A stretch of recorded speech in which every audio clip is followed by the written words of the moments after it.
Don't just live for tomorrow, or just live in yesterday. Just be glad for all you have that's in today. And though you've come through many obstacles. Hey everyone, Connie here, and welcome to my blind reaction to Jujutsu Kaisen Episode 10. So last time we got a couple new characters focused on. Itadori is working with Kento Nanami, or Nanami Kento, however you want to say it. Kento is the blind guy in the glasses we've seen in the openings and everything. And he is a very jaded Jujutsu sorcerer who basically just chose this because it's less annoying than being a typical on-the-job employee somewhere. And so it's like, oh, okay. He doesn't really respect Gojo, but he acknowledges his talent and stuff. He's kind of a dick, but he's a very smart dick.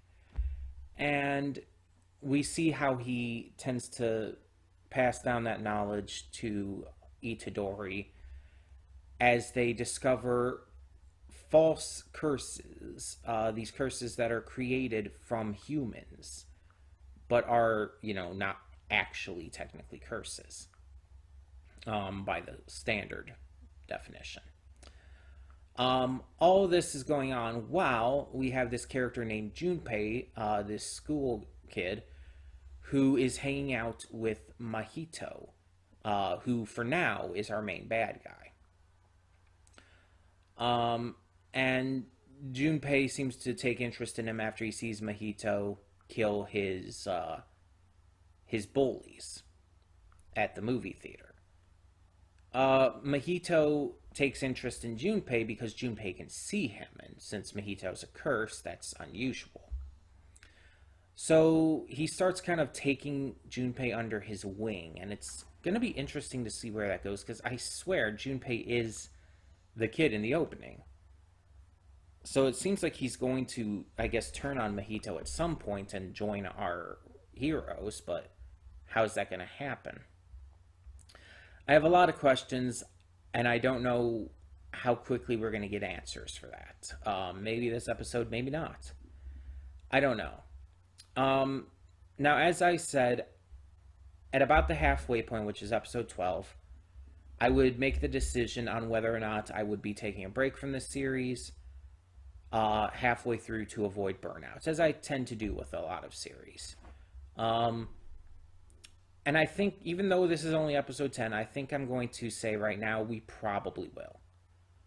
I'm not starting to really feel a lot of burnout yet for this series, but I feel like I'm going to need a break, because I feel like I could see burnout happening somewhere around 15 or 16.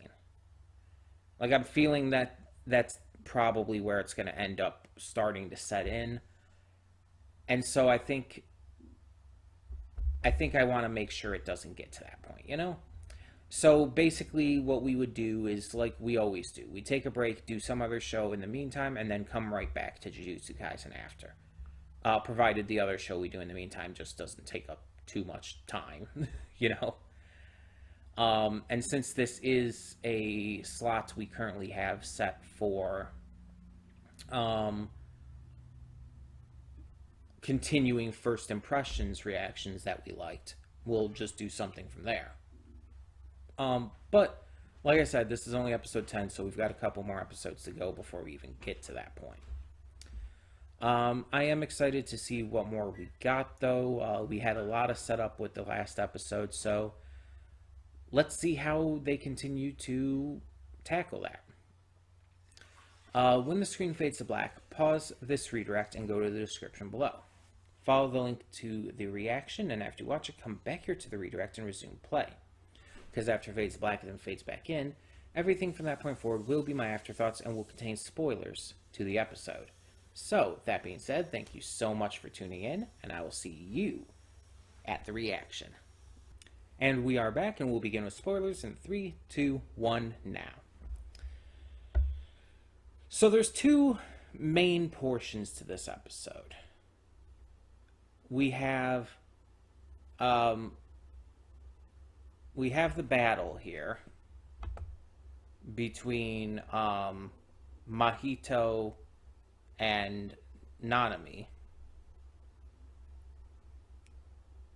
Kento, and we have Junpei being tracked and talked to by Itadori.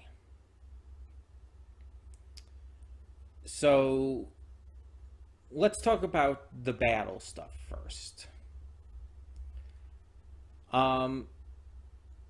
We find out in this episode that Mahito has the ability to not only perceive the soul, but to shape it to his will. He can perceive his own and other people's souls and can do whatever he wants with them. Through his own proclamation, the soul is kind of the building structure of the body. Everything is shaped around it, so that if you mess with the soul, it can alter the body, which obviously, like, in reality makes no sense, because we know, like, the building blocks for the body are it's DNA. But I guess in this world it's the soul. So by messing with the soul, he can change the body's size, shape, structure, appearance. He can do practically whatever he wants, it seems.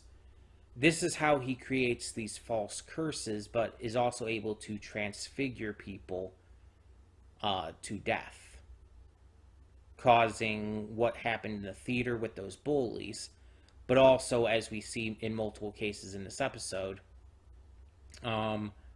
these husks of people. And while most ordinary people tend to die from the transfiguration, excuse me, there's a good portion of people who are able to retain their lives, basically, just simply put. And it seems like, based on what Mahito said, he had to figure out how to do that. He had to train to be able to keep them alive. He said he doesn't know if how much, like, consciousness and sense of self they retain, but we see actively that at least that one did retain that, and they were really, like, horrified by it, and just wanted to be, honestly, probably wanted to just be put out of their misery. They were asking Kento to help them, but I think it's pretty clear what they meant by that. I think they even understood there was no going back at that point. And although Kento tries to say, like, he's remaining, like, stoic and everything on this, even though he tries to pretend he's not being affected, you can very clearly see he is. He gets very shaken up by this. Like, even before it's mentioned that Mahito can see, or even before it's mentioned that Mahito can see that his soul is shaking violently or whatnot, you can tell he's upset by this. And just the simple sign of him wiping away the tear from the transfigured human, like, that alone, it, like, shows his character extremely well. He is a very sympathetic person towards people and their plights. I don't know if he's quite empathetic on that level, but I could see that for sure as well. He cares about people greatly, and even if he tries to remain logical and focused on that kind of stuff, he can't. He can deny all he wants, but he can't hide the fact that he does let his emotions take control sometimes. The fight between him and Mahito itself is pretty cool. Just a lot of cool action sequences. Nothing too special to discuss. It's more centering around Mahito's philosophy, which seems to be this very nihilistic philosophy that nothing matters. Like, nothing matters, so you might as well do anything. And kind of the reason I hate this philosophy is it's weaponized by a lot of Christians out there. And hear me out. Hear me out here, because this is actually a thing that happens. There are a lot of Christians out there who use the idea, well, if God doesn't exist, then there's no scale for morality, and then nothing matters, so you might as well just do anything. There's no morality, so you could just do whatever you want. It's the same kind of thing as Mahito's saying there. He's saying that nothing really matters. There's no real sense of heart. There's no real sense of truth with anything like that. Um, so nothing really matters, so might as well do whatever you want. If you're hungry, eat. If you hate someone, kill them. It's obviously used in a different context, but it's the same kind of idea, just without, the context of God added in.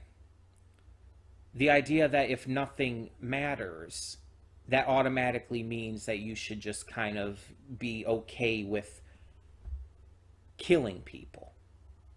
That if nothing really has a big universal point, then you should just be okay with doing anything you want because nothing matters, right? But the biggest problem with that ideology is that it just makes no sense. Because that implies that people can't reasonably form their own morality and can't reasonably come to a conclusion that something is wrong. Because if you think nothing matters and therefore anything can be done, it's like that's your morality, or lack thereof, really. And if you're able to have that, other people are able to have kind of the opposite view and are able to have a high level of good morality to them, in which case it kind of also contradicts the idea that nothing matters. So it's like, it just doesn't really track. But yeah, it's the ideology of a psychotic why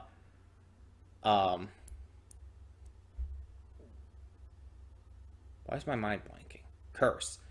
It's the ideology of a psychotic curse, in this case, born from human hate. So it's like we can't really expect Mahito to operate on a level of any sense of realistic logic. He's a crazy person.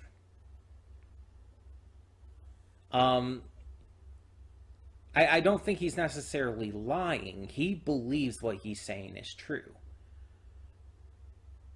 But he's wrong. Not about the soul and stuff. Like, he clearly has control over that. That's clearly happening. But about his ideology here. Unfortunately, Junpei seems to be falling into that. He seems to be believing Mahito and to be kind of falling for his honeyed words, you could say. And it's really sad, because Junpei is clearly a victim of excessive and horrific bullying and abuse and mistreatment, even from other adults, like that teacher, who was very clearly being depicted as extremely stereotypically gross, because they wanted to emphasize how, I guess, Junpei tends to see people like that. But it's like, you make him gross by making him fat and sweaty. And it's like, that's almost a little fat phobic, and it's kind of gross in and of itself to do that. But that's a different argument, I guess. And now let's talk about that. So Junpei, after meeting with Mahito, is just walking home. He hasn't been going to school lately, but he's being followed by Ijichi and Itadori.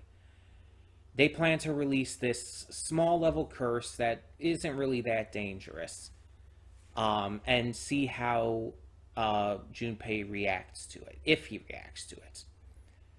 If he doesn't, or if he can only perceive it and not really do anything, in those two cases, Itadori will just save him and everything. If he reacts to it and attacks it, then they will restrain him. But if he is able to do all that and he's powerful enough, like to a certain level, like I think it was level 2 or higher, then they will run basically at that point and make a report, rather, because they're not strong enough to be able to handle that. Through this, we also kind of get an explanation of abilities. Jujutsu sorcerers' levels don't scale in the exact same range as a curse is. A level 2 curse, for example, basically requires a level 1 sorcerer. So it's definitely a lot more complex than that. I mean, obviously what we got with Ijichi's explanation is a very simplified version, but by the fact that we find out that Kento is a level 1 sorcerer, he might be able to take on, or at least handle to a small degree, a level 1 curse, but we know Mahito is a special grade. Like, at the very least, he's special grade. Presumably higher. Since we actually had confirmation that that's probably a thing. Gojo told the other principal that it's like, special grade's not going to be enough to describe these curses and stuff anymore. And so it's like, he might actually be higher than what they typically see as special grade. So I still kind of think Kento's in danger, but he might be able to escape. That's kind of my only hope. He's very strong, and whatever he's doing at the end there even surprised Mahito. The fact that he's able to seemingly raise his power. So we're going to get to see that next time. And hopefully we get an explanation for what that's about. We should, obviously, but I'm just wondering what the deal with that is, and we'll see how it all goes down. But yeah, I'm very much interested to see where this all goes with Junpei and Itadori and Mahito and Kento. This is getting really interesting. But for the time being, tell me in the comments below, what did you think of this episode of Jujutsu Kaisen? And thank you so much for tuning in. For now, I'm Connie, and I'm signing off. See y'all next time.